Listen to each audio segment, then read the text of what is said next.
Pasca pemilihan di Kongres luar biasa, publik menunggu janji Menteri BUMN Erick Thohir yang kini jadi Ketua Umum PSSI periode 2023 hingga 2027.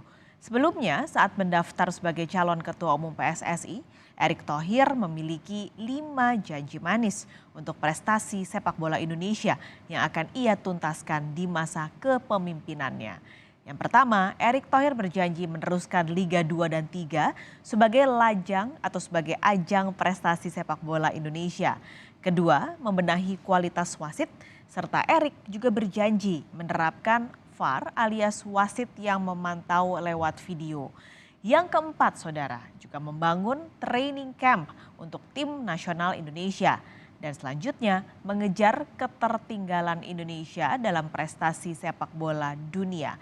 Dan yang terakhir, agenda terdekatnya adalah prestasi Indonesia di Piala Dunia U20 dan juga Piala Asia. Erick Thohir kini memimpin PSSI. Ada juga drama dalam Kongres luar biasa. Apa yang sebenarnya terjadi dan apa yang bisa diharapkan dari kepemimpinan Erick Thohir? Siang ini Kompas Siang akan berbincang bersama pengamat sepak bola Muhammad Kusnaini. Bungkus, halo, selamat siang.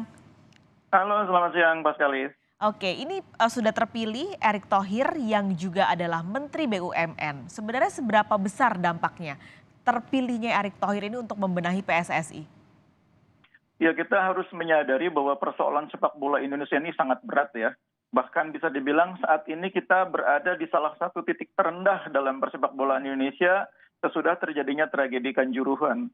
Karena itu memang butuh kepemimpinan yang kuat, bahkan saya menyebutnya harus sangat kuat untuk bisa segera mengembalikan persepak bolaan Indonesia ke jalur yang benar gitu ya. Tidak mengherankan kalau dalam pemilihan dalam KLB kali ini yang terjun itu adalah nama-nama besar. Bahkan kita bisa menyebutnya gajah-gajah semua ini. Ada Menpora, ada Menteri BUMN, bahkan ada Ketua DPD. Itu menggambarkan betapa daruratnya sepak bola Indonesia saat ini sehingga butuh tangan-tangan yang kuat, tangan-tangan yang perkasa untuk bisa mengembalikan sepak bola Indonesia. Jadi kalau saya secara positif menyambut kehadiran Pak Erick Thohir ini untuk kebutuhan saat ini, meskipun untuk kedepannya mungkin kita butuh butuh partisipasi yang lebih kuat dari stakeholder sepak bola yang sebenarnya. Tapi karena saat ini sepak bola darurat, maka kehadiran pejabat yang berasal dari struktural pemerintahan mau tidak mau harus kita terima dengan tangan terbuka. Hmm. Satu ada di titik terendah, Bungkus Kusnaini tadi cerita. Iya, Ada di titik terendah, belum kita sebenarnya bisa dibilang miskin gelar ya, Bungkus. Tidak iya, ada gelar-gelar yang cukup membahagiakan begitu untuk pencinta sepak bola di dalam negeri.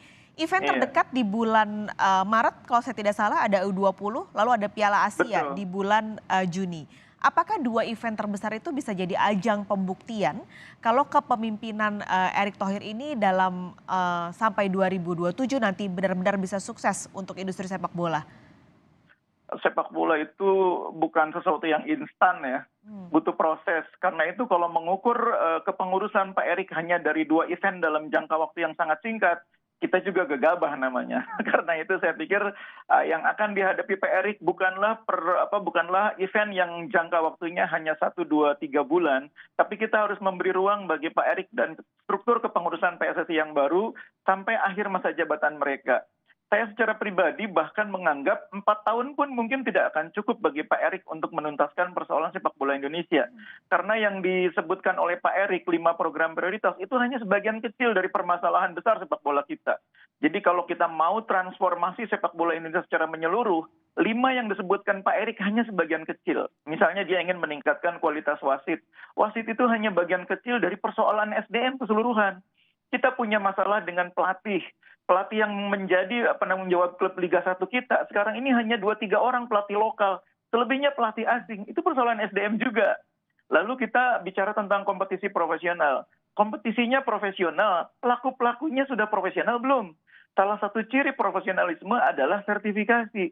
Jadi orang yang mengelola pertandingan, mengelola kompetisi semua harus tersertifikasi. Wasit kan sudah disertifikasi, pelatih disertifikasi. Nah, penyelenggara pertandingan juga harus disertifikasi. Sekarang faktanya yang namanya LGC atau Local General Coordination, itu koordinator, itu bukan orang-orang yang sepenuhnya tersertifikasi. Harus dilakukan segera sertifikasi. Security officer harus disertifikasi. Media officer harus disertifikasi. Itu persoalan-persoalan SDM semua. Belum persoalan infrastruktur. Ini salah satu persoalan besar. Pak Erik bicara tentang training camp bagi tim nasional. Tapi masalah besar adalah ketersediaan lapangan latihan tidak hanya untuk timnas, tapi untuk anak-anak muda yang akan menjadi cikal bakal generasi penerus sepak bola nasional. Pak Erik harus punya program yang yang terintegrasi, yang menyeluruh, yang tidak hanya menyediakan fasilitas untuk timnas, tapi bagaimana menyediakan lapangan yang layak untuk anak-anak yang akan menjadi pemain timnas di masa depan. Jadi programnya harus sangat kuat, harus sangat terintegrasi, tidak hanya melibatkan PSSI, tapi juga melibatkan Kementerian BUMN, Kementerian PUPR, Kementerian Keuangan, Kemenpora, yang semuanya sebetulnya sudah dikasih tugas melalui Impres nomor 3 tahun 2019, tapi selama ini tidak dilaksanakan. Bayangkan, ada Impres perhatian yang luar biasa dari Presiden, tapi tidak dilaksanakan. Nah, mudah-mudahan karena Pak Erik ini orang yang dekat dengan pusat kekuasaan, dengan Presiden, bisa mendorong percepatan pelaksanaan Impres tersebut. Tapi kalau bicara Erick Thohir sebagai orang terdekat Presiden, begitu juga dengan karena jabatannya sebagai Menteri BUMN, sebenarnya kan ada aturan ya, Bungkus, yang dari FIFA bahwa tidak boleh ini ada intervensi dari pemerintah. Nah itu nantinya gimana posisinya, Bung? Kalau posisinya pemerintah itu ada di luar PSSI, mungkin bisa dibilang intervensi. Tapi kalau orang dari pemerintahan ada di dalam struktur PSSI kan bukan intervensi, memang mereka yang menyelenggarakan. Kan jadi ini bukan, dan statuta tidak melarang keterlibatan itu. Tidak melarang statuta itu bupati, gubernur, menteri, atau katakanlah pangdam, atau katakanlah pejabat kepolisian, kan tidak ada larangan dalam statuta, kan itu persoalannya. Lah kalau tidak dilarang kan nanti tidak ada yang dilanggar. Nah kalau sudah ada di dalam, kan artinya bukan intervensi. Intervensi itu kan kalau dari luar mengatur, ini kan memang ada di dalam. Kalau saya melihatnya begini, sekarang ini siapa sih yang lebih butuh? Pemerintah butuh PSSI atau PSSI butuh pemerintah? Saya harus jujur mengatakan PSSI yang lebih butuh negara, lebih butuh pemerintah. PSSI nggak punya lapangan latihan, PSSI nggak punya stadion. Kalau mau menyelenggarakan kompetisi, pakai fasilitas punya negara. Nah sekarang untuk perizinan aja PSSI minta bantuan Kemenpora untuk mengurus perizinan supaya liga bisa digelar. Siapa yang sesungguhnya lebih butuh saat ini, PSSI atau pemerintah? PSSI yang lebih butuh. Jadi untuk saat ini tidak produktif kalau kita mendikotomikan mana yang lebih butuh, PSSI lebih butuh atau pemerintah lebih butuh. Dua-duanya saling membutuhkan, tapi saat ini PSSI lebih butuh uluran tangan dari pemerintah. Oke, ini juga kalau kita bicara adanya pemerintah di dalam posisi badan PSSI, ada satu lagi nama menteri sebenarnya di dalamnya, yaitu Menteri Menpora yang duduk sebagai waketum. Kemarin juga sempat ada drama gitu ya Mas, Iya. soal waketum ini, posisinya sampai diulang sampai 3 kali, voting yang katanya suaranya hilang lah, sampai akhirnya Ratu Tisha terpilih juga. Ini posisi waketum ini sebenarnya seberapa penting sih dalam jabatan ini? Karena biasanya kan ya akan ketuanya saja begitu yang jadi senternya. Tapi kenapa waketum ini menjadi seperti semacam rebutan begitu? Iya, jadi kalau kepemimpinan PSSI itu kan pada dasarnya kolektif kolegial. Secara organisasi memang PSSI di luar diwakili oleh yang namanya ketua umum. Wakil ketua umum adalah orang yang menggantikan ketua umum bila berhalangan. Nah, keputusan-keputusan besar PSSI itu harus diputuskan melalui yang namanya rapat komite eksekutif. Dan itu tidak hanya terdiri atas ketum dan wakil ketua umum, tapi juga oleh anggota exco yang lain. Jadi tidak berarti seseorang menjadi ketum itu kekuasaannya mutlak di PSSI. Enggak sebetulnya. Komite eksekutif itulah kekuasaan yang sebenarnya di PSSI. Hanya saja memang figur ketua umum ini sangat penting karena seperti yang saya bilang tadi, ini organisasi sedang dalam situasi yang bisa dibilang salah satu titik terendah dalam sejarah organisasi. Karena itu butuh figur yang bisa menggerakkan, bisa menjadi lokomotif.